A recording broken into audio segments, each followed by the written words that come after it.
Additive manufacturing, also called 3D printing, builds 3D objects layer by layer.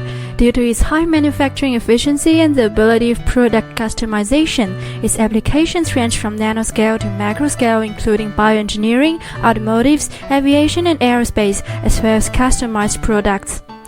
Laser powder bed fusion is the most common technique for printing metals. The powder is distributed on the platform by a recorder, and a laser beam scans on the top of the powder layer to selectively melt it. Due to the layer-by-layer nature and the metal dynamics at ultra-high temperatures, metal parts obtained from laser powder bed fusion always possess high surface roughness. That's why my research is focusing on reducing the surface roughness. Electropolishing can effectively smooth the metal surface by applying an electrical current with generation of gas bubbles.